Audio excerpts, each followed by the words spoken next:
Bengaluru ಅಂದಕ್ಷಣ IT ಕಂಪನಿಗಳು, traffic, ಬಿಡುವಿಲ್ಲದ ಜನಜೀವನ ನೆನಪಾಗೋದು ಸಹಜ ಅಲ್ವಾ? ಆದ್ರೆ ಈ ಕಾಂಕ್ರೀಟ್ ಕಾಡಿನ ಮಧ್ಯೆನೇ ದಶಕಗಳಿಂದ ಉಸಿರಾಡುತ್ತಿರುವ ಒಂದು ಅದ್ಭುತ ಹಸಿರು ಪ್ರಪಂಚ ಇದೆ. ಅದೇ ನಮ್ಮ ಹೆಮ್ಮೆಯ ಲಾಲ್ಬಾಗ್. ಬನ್ನಿ, ಇವತ್ತಿನ ಈ ವಿಶ್ಲೇಷಣೆಯಲ್ಲಿ ಲಾಲ್ಬಾಗಿನ ಭವ್ಯತೆ, ಅದರ ರೋಚಕ ಇತಿಹಾಸ ಮತ್ತು ಇಂದಿನ ದಿನಗಳಲ್ಲಿ ಅದರ ಅಗಾಧವಾದ ಪರಿಸರ ಮಹತ್ವವನ್ನ ಒಟ್ಟಿಗೆ ತಿಳಿದುಕೊಳ್ಳೋಣ. ಈ ಲಾಲ್ಬಾಗ್ ಅನ್ನೋ ಹೆಸರಿನ ಬಗ್ಗೆ ಮೊದಲು ಒಂದು ಇಂಟ್ರೆಸ್ಟಿಂಗ್ ವಿಷಯ ಹೇಳ್ತೀನಿ ಕೇಳಿ. ಇದು ಮೂಲತಃ ಪರ್ಷಿಯನ್ ಭಾಷೆಯ ಪದ. ಪರ್ಷಿಯನ್ನಲ್ಲಿ ಲಾಲ್ ಅಂದ್ರೆ ಕೆಂಪು, ಬಾಗ್ ಅಂದ್ರೆ ಉದ್ಯಾನ. ಅಷ್ಟೇ ಸಿಂಪಲ್. ಆರಂಭದ ದಿನಗಳಲ್ಲಿ ಇಲ್ಲಿ ಕೆಂಪು ಹೂಗಳು ಮತ್ತು ಕೆಂಪು ಗುಲಾಬಿಗಳೇ ತುಂಬಿರ್ತಿದ್ರಿಂದ ಇದಕ್ಕೆ ಈ ಸುಂದರವಾದ ಹೆಸರು ಬಂತು. ಕೇವಲ ಹೆಸರಿನಲ್ಲೇ ಎಷ್ಟೊಂದು ಅರ್ಥ ಅಡಗಿದೆ ನೋಡಿ. ಇದರ ವಿಸ್ತೀರ್ಣ ಎಷ್ಟಿದೆ ಅಂತ ಒಮ್ಮೆ ಊಹಿಸ್ಕೊಳ್ಳಿ. ಬರೋಬ್ಬರಿ 240 ಏಕರೆ. ದಕ್ಷಿಣ ಬೆಂಗಳೂರಿನ ಹೃದಯ ಭಾಗದಲ್ಲಿ, ಇಷ್ಟು ವೇಗವಾಗಿ ಬೆಳೆಯುತ್ತಿರುವ ಮಹಾನಗರದಲ್ಲಿ ಇಷ್ಟು ದೊಡ್ಡ ಜಾಗ ಹಸಿರಿಂದ ಆವೃತವಾಗಿದೆ ಅಂದ್ರೆ ನಿಜಕ್ಕೂ ಆಶ್ಚರ್ಯ ಆಗುತ್ತೆ. ಅದಕ್ಕೆ ನೋಡಿ, ಇದನ್ನ ಬೆಂಗಳೂರಿನ ಹಸಿರು ಶ್ವಾಸಕೋಶ ಅಂತ ಅತ್ಯಂತ ಗೌರವದಿಂದ ಕರೆಯೋದು. ಇದರ ಇನ್ನೊಂದು ಭೌಗೋಳಿಕ ವಿಸ್ಮಯ ಅಂದ್ರೆ ಈ ಉದ್ಯಾನವನ ಸಮುದ್ರ ಮಟ್ಟದಿಂದ ಸುಮಾರು 3000 ಅಡಿಗಳಷ್ಟು ಎತ್ತರದಲ್ಲಿದೆ. ಈ ಎತ್ತರ ಮತ್ತು ಇಲ್ಲಿನ ತಂಪಾದ ಹವಾಮಾನದಿಂದಾಗಿಯೇ ಪ್ರಪಂಚದ ಬೇರೆ ಬೇರೆ ಮೂಲೆಗಳಿಂದ ತಂದಂಥ ಅಪರೂಪದ ಸಸ್ಯಗಳು ಇಲ್ಲಿ ಸುಲಭವಾಗಿ ಬೆಳೆದು ನಳನಳಿಸೋಕೆ ಸಾಧ್ಯವಾಗಿದೆ. ಸರಿ, ಈ ವಿಶ್ಲೇಷಣೆಯಲ್ಲಿ ನಾವು ಮುಖ್ಯವಾಗಿ 4 ಹಂತಗಳನ್ನ ನೋಡಲಿದ್ದೇವೆ. 1.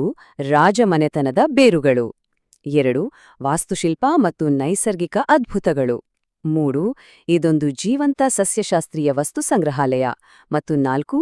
ಇದರ ಪರಿಸರ ಹಾಗೂ ಸಾಮಾಜಿಕ ಪ್ರಭಾವ. ಮೊದಲನೆಯದಾಗಿ ಇದರ ರಾಜಮನೆತನದ ಬೇರುಗಳ ಬಗ್ಗೆ, ಅಂದರೆ ಈ ಅದ್ಭುತ ಉದ್ಯಾನವನದ ಹಿಂದಿರುವ ಬಹುತಲೆಮಾರುಗಳ ದೂರದೃಷ್ಟಿಯ ಬಗ್ಗೆ ನೋಡೋಣ. ಲಾಲ್ಬಾಗ್ ಒಂದೇ ದಿನದಲ್ಲೇ ಸೃಷ್ಟಿಯಾಗಿದ್ದಲ್ಲ. 1760ರಲ್ಲಿ ಹೈದರ್ ಅಲಿಯವರು ತಮ್ಮ ಅಪಾರ ಆಸಕ್ತಿಯಿಂದ ಇದನ್ನ ಶುರು ಮಾಡಿದ್ರು. ಆಮೇಲೆ ಅವರ ಮಗ ಟಿಪ್ಪು ಸುಲ್ತಾನ್ ಇದನ್ನ ನೆಕ್ಸ್ಟ್ ಲೆವೆಲ್ಗೆ ತಗೊಂಡ್ಹೋದ್ರು. ಪರ್ಷಿಯಾ, ಫ್ರಾನ್ಸ್ನಿಂದೆಲ್ಲ ಅಪರೂಪದ ಗಿಡಗಳನ್ನ ತರಿಸಿ ನಡೆಸಿದ್ರು. ತದನಂತರ ಬಂದ ಬ್ರಿಟಿಷರ ಕಾಲದಲ್ಲಿ ಇದೊಂದು ಜಾಗತಿಕ ಮಟ್ಟದ ಸಸ್ಯಶಾಸ್ತ್ರೀಯ ಅಧ್ಯಯನ ಕೇಂದ್ರವಾಗಿ ವಿಸ್ತಾರವಾಯಿತು. ಇದು ನಿಜಕ್ಕೂ ಒಂದು ನಿರಂತರವಾದ ವಿಕಾಸ. ಈಗ 2ನೇ ವಿಭಾಗಕ್ಕೆ ಬರೋಣ. ಇಲ್ಲಿನ ಅದ್ಭುತ ವಾಸ್ತುಶಿಲ್ಪ ಮತ್ತು ನೈಸರ್ಗಿಕ ವಿಸ್ಮಯಗಳು ಹೇಗೆ ಒಟ್ಟಿಗೆ ಬೆರೆತಿವೆ ಅನ್ನೋದನ್ನ ತಿಳಿಯೋಣ. ಲಾಲ್ಬಾಗ್ ಅಂದಕ್ಷಣ ನಮಿಗೆಲ್ಲರಿಗೂ ಥಟ್ ಅಂತ ನೆನ್ಪಾಗೋದು ಇಲ್ಲಿನ ಗ್ಲಾಸ್ ಹೌಸ್. ಇದು ಲಾಲ್ಬಾಗ್ನ ಕಿರೀಟ ಇದ್ಹಾಗೆ.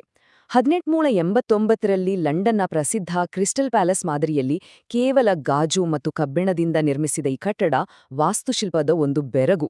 ಇದು ಕೇವಲ ಒಂದು ಕಟ್ಟಡ ಅಲ್ಲ, ಅದ್ಭುತವಾದ ಸಸ್ಯ ಪ್ರದರ್ಶನಗಳ ತವರೂರು. ವರ್ಷಕ್ಕೆ 2 ಬಾರಿ, ಅಂದ್ರೆ ಜಾನ್ವರಿ ಗಣರಾಜ್ಯೋತ್ಸವ ಮತ್ತು ಆಗಸ್ಟ್ ಸ್ವಾತಂತ್ರ್ಯೋತ್ಸವದ ಟೈಮ್ನಲ್ಲಿ ಈ ಗ್ಲಾಸ್ ಹೌಸ್ ನೋಡ್ಬೇಕು. ಅಕ್ಷರಶಃ ಹಬ್ಬದ ಕಳೆ ಇರುತ್ತೆ. ಲಕ್ಷಾಂತರ ಹೂಗಳಿಂದ ಮಾಡಿದ ಪ್ರಸಿದ್ಧ ವ್ಯಕ್ತಿಗಳ ಸ್ಮಾರಕಗಳ ಪ್ರತಿಮೆಗಳನ್ನ ನೋಡಕ್ಕೆ ದೇಶ ವಿದೇಶಗಳಿಂದ ಪ್ರವಾಸಿಗರು ಬರ್ತಾರೆ. ಇದು ನಿಜಕ್ಕೂ ಕಣ್ಣಿಗೆ ಹಬ್ಬ.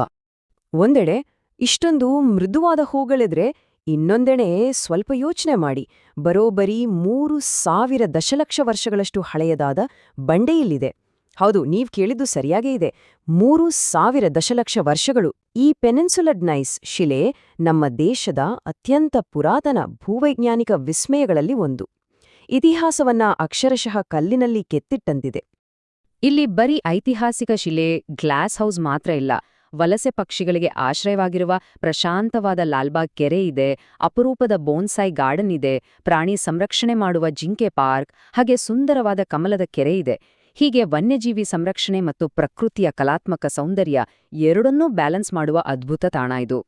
ಮುಂದಿನ ವಿಭಾಗದಲ್ಲಿ ಇದೊಂದು ಜೀವಂತ ಸಸ್ಯಶಾಸ್ತ್ರೀಯ ವಸ್ತು ಸಂಗ್ರಹಾಲಯವಾಗಿ ಹೇಗೆ ಕೆಲಸ ಮಾಡ್ತಿದೆ ಅನ್ನೋದನ್ನ ಆಳವಾಗಿ ನೋಡೋಣ. ನೋಡಿ, ಲಾಲ್ಬಾಗ್ ಕೇವಲ ವೀಕೆಂಡ್ನಲ್ಲಿ ವಾಕಿಂಗ್ ಮಾಡೋ ಜಾಗ ಅಷ್ಟೇ ಅಲ್ಲ, ಇದೊಂದು ಜೀವಂತ ಲ್ಯಾಬೊರೇಟರಿ ಇದ್ದ ಹಾಗೆ. ಉಷ್ಣವಲಯದ ಸಸ್ಯಗಳು, ಅತ್ಯಮೂಲ್ಯ ಔಷಧೀಯ ಗಿಡಮೂಲಿಕೆಗಳು, 100 ವರ್ಷ ಹಳೆಯದಾದ ಅಪರೂಪದ ಮರಗಳು, ನಾನಾ ಬಗೆಯ ಗುಲಾಬಿಗಳು, ಹೀಗೆ ಸಾವಿರಾರು ಪ್ರಭೇದಗಳು ಇಲ್ಲಿವೆ. ಸಸ್ಯಶಾಸ್ತ್ರ ಓದ್ತಿರುವ ವಿದ್ಯಾರ್ಥಿಗಳಿಗೆ ಮತ್ತು ಸಂಶೋಧಕರಿಗೆ ಇದೊಂದು ಜ್ಞಾನದ ದೇಗುಲ ಅಂತಾನೆ ಹೇಳ್ಬಹುದು. ಕೊನೆಯದಾಗಿ, ಇಂದಿನ ದಿನಗಳಲ್ಲಿ ಇದರ ಪರಿಸರ ಮತ್ತು ಸಾಮಾಜಿಕ ಪ್ರಭಾವ ಎಷ್ಟು ಮುಖ್ಯ ಅನ್ನೋದರ ಕಡೆ ಗಮನ ಹರಿಸೋಣ. ನಗರದ ವಾಯುಮಾಲಿನ್ಯವನ್ನ ಕಡಿಮೆ ಮಾಡುವುದರಲ್ಲಿ ಇದರ ಪಾತ್ರ ತುಂಬಾನೇ ದೊಡ್ಡದು. ಕೇವಲ ಮರ ಗಿಡಗಳನ್ನ ಉಳಿಸೋದು ಮಾತ್ರ ಅಲ್ಲದೆ ಜನರಲ್ಲಿ ಪರಿಸರ ಕಾಳಜಿ ಮೂಡಿಸುವ ಕೆಲಸವನ್ನ ಇದು ಮಾಡ್ತಿದೆ. ಪ್ರತಿದಿನ ಮುಂಜಾನೆ ಸಾವಿರಾರು ಜನರಿಗೆ ವಾಕಿಂಗ್, ಯೋಗ ಮಾಡಲು ಒಂದು ಆರೋಗ್ಯಕರ ಮತ್ತು ನೆಮ್ಮದಿಯ ಜಾಗ ಒದಗಿಸುವ ತಾಣವಾಗಿ ಇದು ನಮ್ಮೆಲ್ಲರ ಜೀವನದ ಅವಿಭಾಜ್ಯ ಅಂಗವಾಗಿದೆ. ಒಟ್ಟಾರೆಯಾಗಿ ಹೇಳ್ಬೇಕಂದ್ರೆ ಲಾಲ್ಬಾಗ್ ಅನ್ನೋದು ಕೇವಲ ಒಂದು ಪಾರ್ಕ್ ಅಲ್ಲ, ಇದು ಪ್ರಕೃತಿ, ಇತಿಹಾಸ, ವಿಜ್ಞಾನ ಮತ್ತು ಸಂಸ್ಕೃತಿಯ ಒಂದು ಅದ್ಭುತ ಸಂಗಮ. ಇದು ನಮ್ಮ ನಗರದ ಪರಿಸರ ಸಮತೋಲನವನ್ನು ಅತ್ಯಂತ ನಾಜುಕಾಗಿ ಕಾಪಾಡುತ್ತಿರುವ ಒಂದು ಅಪ್ಪಟ ಜೀವಂತ ಹಸಿರು ಪರಂಪರೆ. ಈ ವಿಶ್ಲೇಷಣೆಯನ್ನ ಮುಗಿಸುವ ಮುನ್ನ ನಾವೆಲ್ಲರೂ ಯೋಚಿಸಬೇಕಾದ ಒಂದು ಪ್ರಮುಖ ಪ್ರಶ್ನೆಯಿದೆ. ಕಾಂಕ್ರೀಟ್ ಕಟ್ಟಡಗಳು, ರಸ್ತೆಗಳು ಅತೀ ವೇಗವಾಗಿ ನಮ್ಮನ್ನ ಆವರಿಸಿಕೊಳ್ಳುತ್ತಿರುವ ಈ ಆಧುನಿಕ ಕಾಲದಲ್ಲಿ ಲಾಲ್ಬಾಗ್ನಂತಹ ಐತಿಹಾಸಿಕ ಹಸಿರು ತಾಣಗಳು ನಮ್ಮ ಭವಿಷ್ಯದ ನಗರಗಳನ್ನ ಹೇಗೆ ಕಾಪಾಡಬಲ್ಲವು? ಈ ಪ್ರಶ್ನೆಯೊಂದಿಗೆ ಇಂದಿನ ಈ ಆಳವಾದ ವಿಶ್ಲೇಷಣೆಗೆ ವಿರಾಮ ನೀಡೋಣ. ಇಂತಹ ವಿಸ್ಮಯಗಳನ್ನ ಅರಿತು ಸಂರಕ್ಷಿಸುವುದು ನಮ್ಮೆಲ್ಲರ ಜವಾಬ್ದಾರಿಯಾಗಿದೆ.